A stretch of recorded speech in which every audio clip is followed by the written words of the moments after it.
What's up, guys? Welcome to Daily Dose of Reddit. This is your host, Zach, and today's subreddit is r/FatPeopleStories. Alright, this story is called Fat Deteriorates My Coworker. When I was 16, I had a coworker, Michael, that was 20. Or Michaela, there. When I met Michaela in the late spring, she was a little chubby, but was in the process of losing weight. She was down about 30 pounds at the time, so I congratulated her and forgot about it. Then the fall semester started for Michaela, which included a gender studies class. Now, I don't know about most of these classes, but hers included a section about fat phobia. This section taught that it was healthier to carry extra weight because it helped fight off diseases or something. I don't remember exactly, but this sounds right. It made no mention that fat causes several other health problems. Michaela liked to constantly talk about that class to annoy me. I'm not a feminist,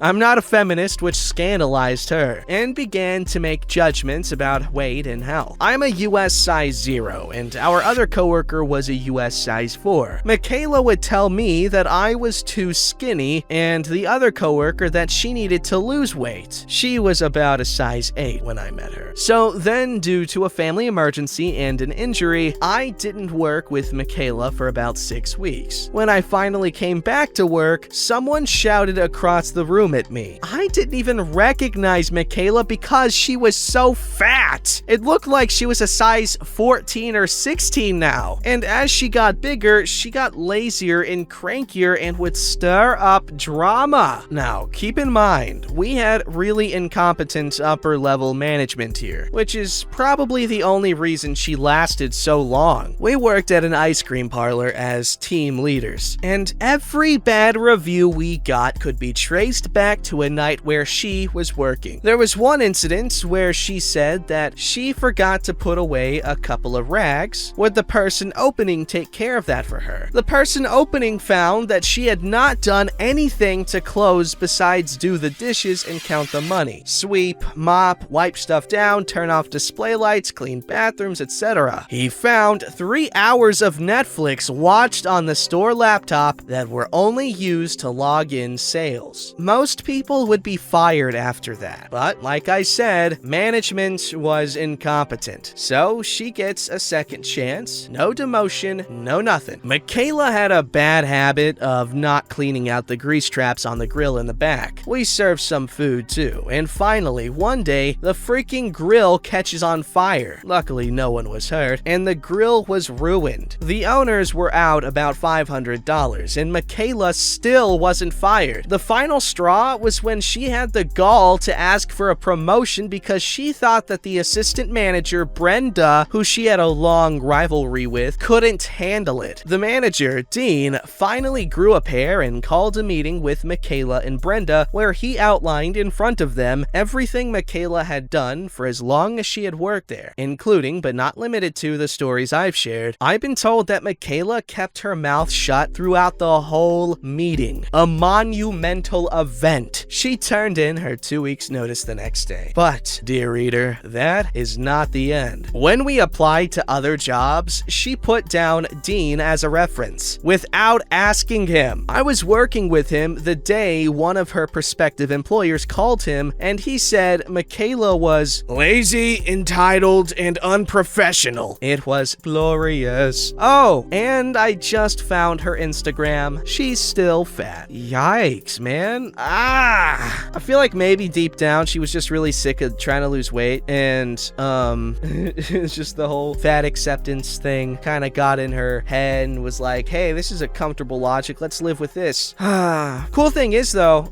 interesting thing, not cool necessarily. No, it's pretty cool. Back like a long time ago, being fat was a good thing because it meant like you were rich enough to afford enough food to get fat.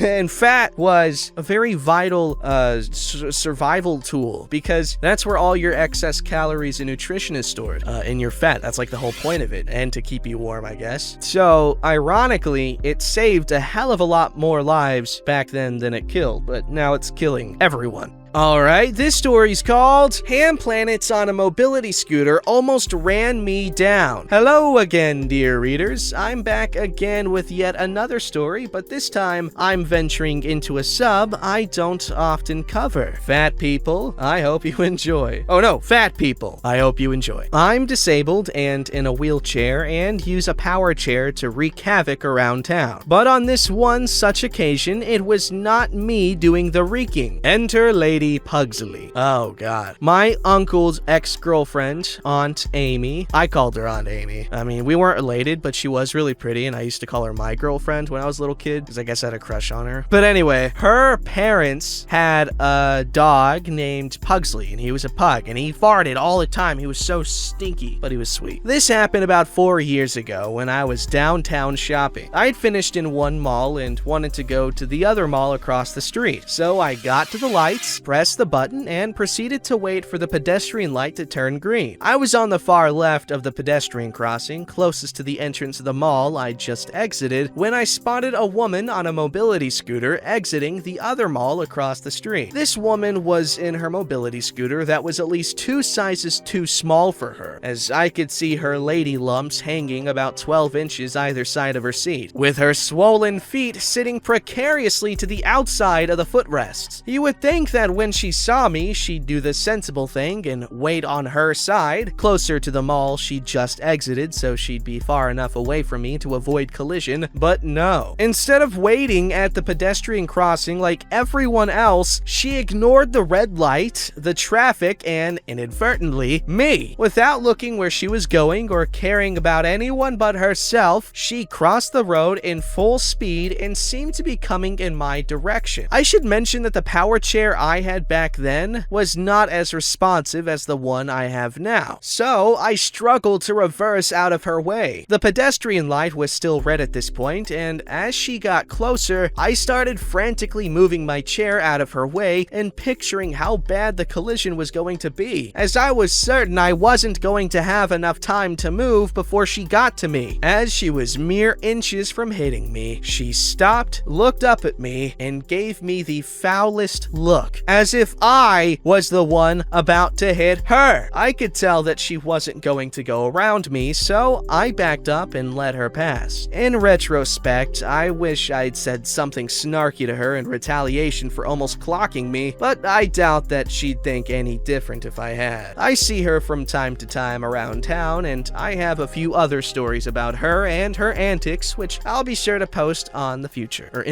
Thanks for reading. Hamplanets. They think the world revolves around them. Well, I'm sorry, the freaking geocentric model of the universe hasn't been widely accepted since, like, the 16th century. So go back like 500 years. I'm sure you'd be a marvel. Not really, they had big people back then too. Alright, this story's called, Were You Ever the Fat Kid? How did it affect your self-image growing up? Hi, I would just like to thank you first for reading this late night inner thoughts dump.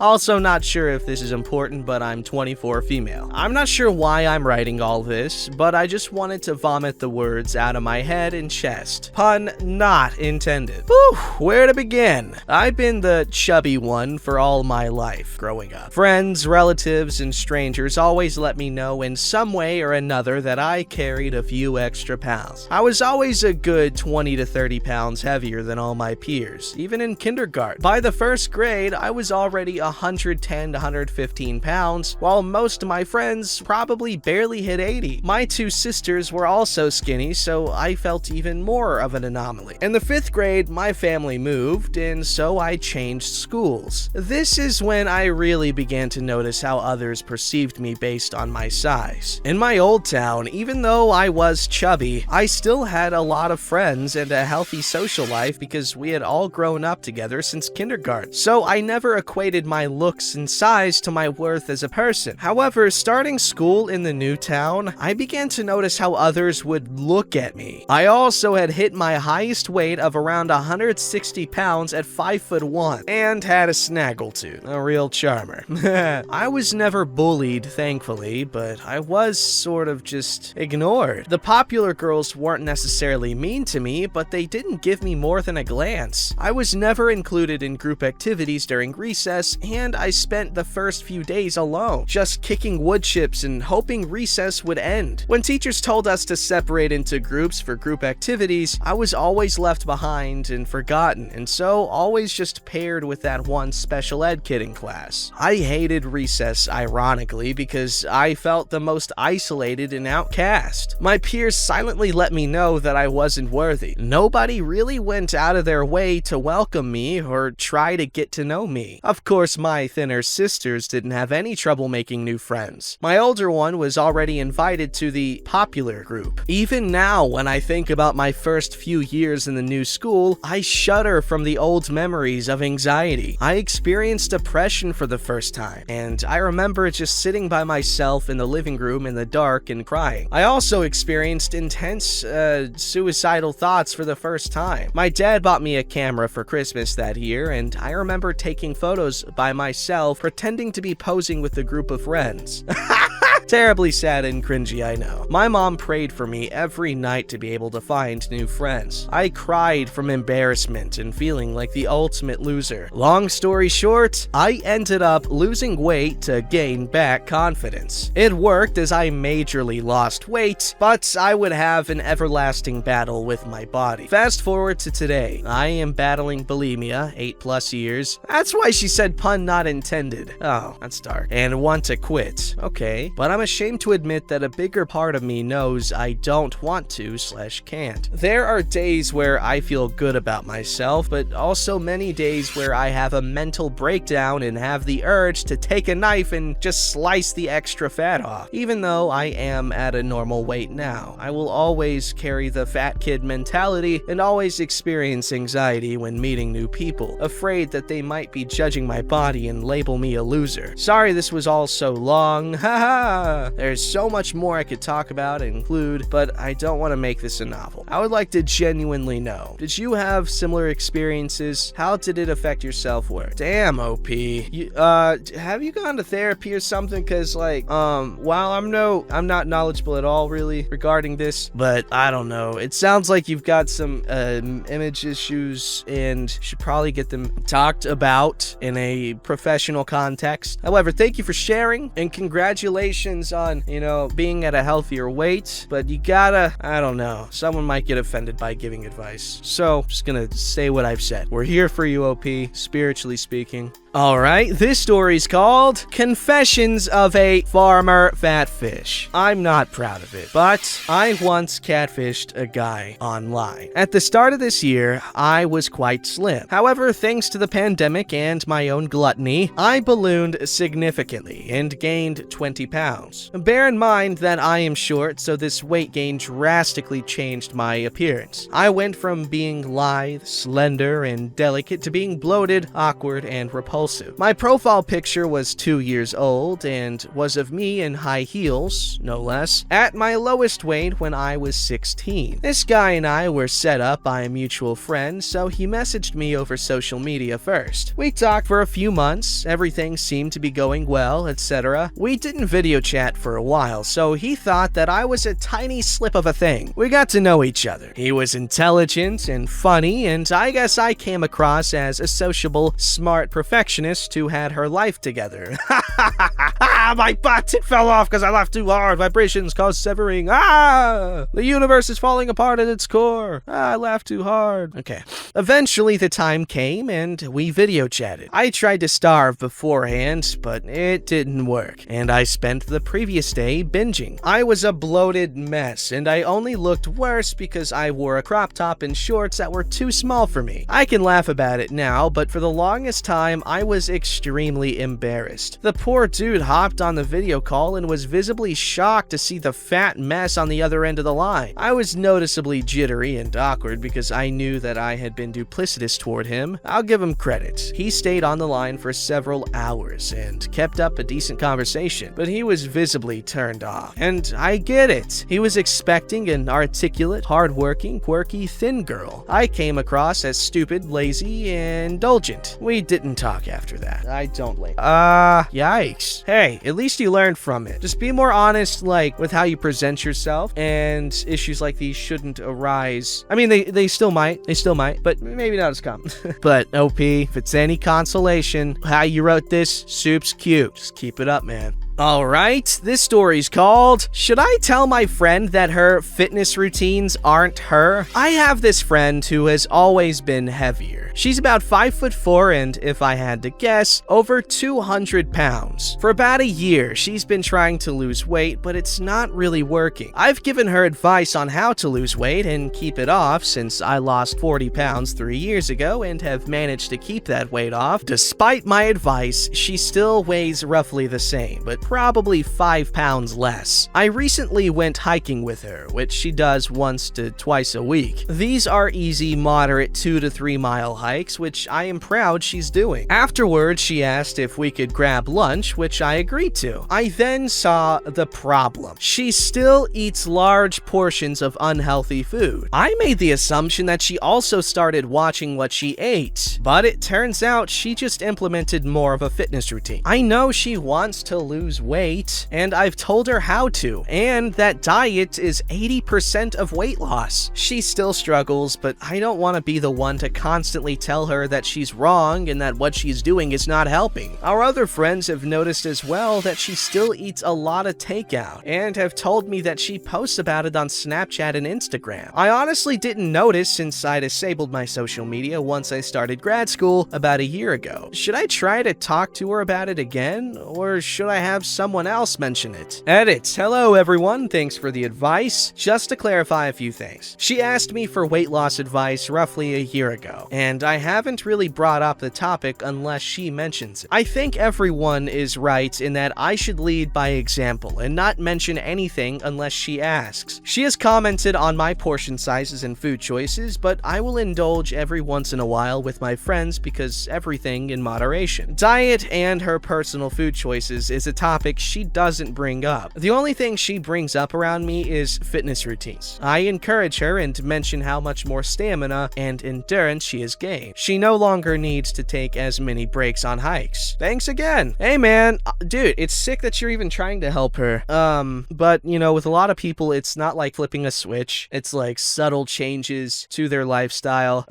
Because it's really just changing your baseline, changing what your body wants to do automatically. And that's a lot easier said than done, essentially. Alright, this story's called Accidentally Flashed. During high school, I worked at this badly run ice cream parlor. One day, I was working the front when a very large woman, about 5'2", 350 pounds, comes in and sits at the counter wearing what looked like a muumuu tube top combo. Think loose, strapless, and flowy. Since the person who I worked with that shift always refused to help me with customers, thanks a lot, Claire, I told this woman I would be with her in a second, and helped whoever I had been helping first. After I checked them out, I go back to her and ask her, how can I help you? She's still looking at the flavors written on the mirror behind me. We had a really dumb system. And takes her elbows down from the counter where she had been propping up her chin in her hands. And her freaking boob falls out! And she didn't even notice! I was 16!